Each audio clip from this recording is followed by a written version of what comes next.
করছি। তো এটা নিয়ে আমরা আসলে একটা বড় ধরনের কাজ করা শুরু করেছি। তো একটা হলো যে আমাদের বেশ কিছু উইং গঠন করা হচ্ছে, যে প্রবাসী শ্রমিক সহায়তা থেকে শুরু করে বিভিন্ন জায়গায় যে আমাদের হয়রানি করা হয় সেই কাজগুলো যেন আমরা নিরসন করতে পারি। এজন্য আমরা প্রথমত দুইটা কাজ শুরু করার পরিকল্পনা নিয়েছি। একটা হলো যে আমাদের বিভিন্ন মিনিস্ট্রিতে স্মারকলিপি দেওয়া। এগুলো আমরা প্রায় 150-এরও বেশি বিভিন্ন জায়গা থেকে, আমরা শহরগুলা থেকে আমরা এগুলো ফিডব্যাকগুলো কালেকশন করেছি। এগুলাকে একটা স্মারকলিপি আকারে আমাদেরকে বিভিন্ন মিনিস্ট্রিতে দেওয়া হবে। এটা হলো একটা দেশের মধ্যে। এর বাইরেও আমরা বিভিন্ন দেশের যে কনসুলেট গুলো আছে সেখানে আমরা স্মারকলিপি দেওয়া শুরু করেছি, এবং আমরা ভবিষ্যতে যখন রেজিস্ট্রেশনের কাজগুলো শেষ হয়ে যাবে সে সময় ওই দেশের আইন অনুসারে যে লবিং করা সেই কাজগুলো আমরা করে যাব। পয়েন্টটা আমরা চাই যে এটা যেন একটা শর্ট টার্ম পয়েন্ট না থাকে, এটা যেন একটা দীর্ঘমেয়াদী কাজ হয়। সেজন্য আমরা চাই যে এই যে প্যানেলটা তৈরি করতে আমরা দাবি করছি, এতে প্রযুক্তিবিদ, আইনজ্ঞ, বিচার বিশেষজ্ঞ এবং প্রবাসী, বিশেষভাবে প্রবাসী প্রতিনিধিদেরকে যুক্ত করতে হবে এবং দীর্ঘমেয়াদে কাজ করতে হবে।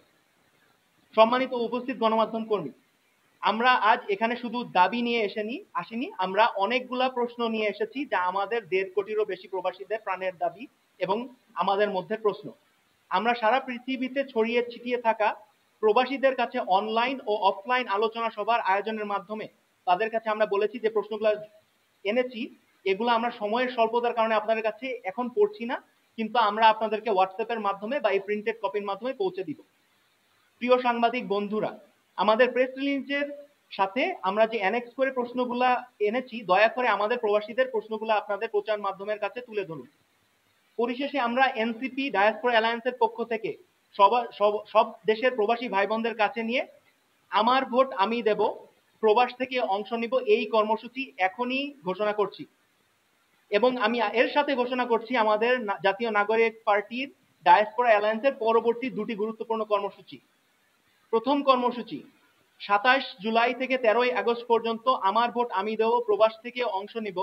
এটির সর্বাত্মক অনলাইন ক্যাম্পেইন, প্রবাসী গণজমায়েত এবং নির্বাচন কমিশনের কাছে প্রবাসী চিঠি এবং স্মারকপত্র প্রেরণ।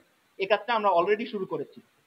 14 আগস্টের মধ্যে আমরা যদি রোডম্যাপ বা গাইডলাইন প্রকাশ না করা হয় নির্বাচন কমিশন থেকে, এবং এ বিষয়ে যদি আমরা কোনো সদিচ্ছা দেখতে না পাই বা জবাব না পাই, তাহলে 15, 16 এবং 17 আগস্ট গ্লোবাল প্রোটেস্টের আয়োজন করা হবে, এবং আমরা এখান থেকে আরো হার্ড লাইনে যাওয়ার যদি প্রয়োজন হয় আমরা সেখান থেকে হার্ড লাইনে যাব। তো এই জন্য আপনাদের পয়েন্টে আমরা বলতে চাই যে আমাদের যে নিবন্ধন প্রক্রিয়া শুরু করতে হবে, এটা যাদের জাতীয় পরিচয়পত্র নেই তাদের এবং যারা নতুন ভোটার বিশেষত তাদের বিদেশে অবস্থানের জন্য তথ্য হালনাগাদের কাজ দ্রুত শুরু করতে হবে।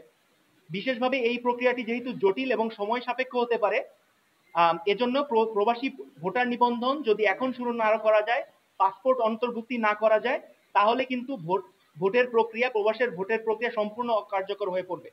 আমাদের দূতাবাস ও কনসুলেটগুলোতে এখনো নিবন্ধন শুরুর কোনো কার্যকরী এবং ভিজিবল উদ্যোগ নেওয়া হয়নি।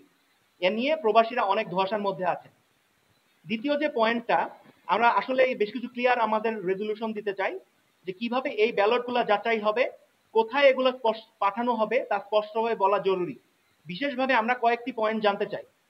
ভোট গণনার জন্য পোস্টাল ব্যালট কিভাবে যাচাই অর্থাৎ ভেরিফিকেশন বা অনুমোদন বা ভ্যালিডেশন করা হবে, এই নিয়ে আমরা জানতে চাই। এটার জন্য সুস্পষ্ট রোডম্যাপ এবং ব্যবস্থা আমাদেরকে দিতে হবে।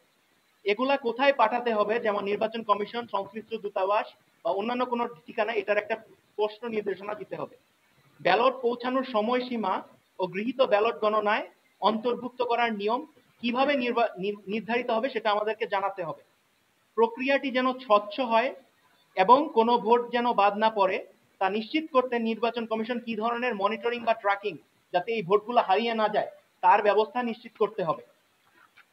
যে আমরা ডেমোক্রেটিক ভাবে, গণতান্ত্রিক ভাবে ওই কাজগুলো আপনাদের কাছ থেকে, আমাদের নির্বাচন কমিশন থেকে চাই, এবং আপনাদের মাধ্যমে আমরা দেশবাসীর কাছে আমাদের প্রবাসীদের এই প্রাণের দাবিগুলা তুলে ধরছি।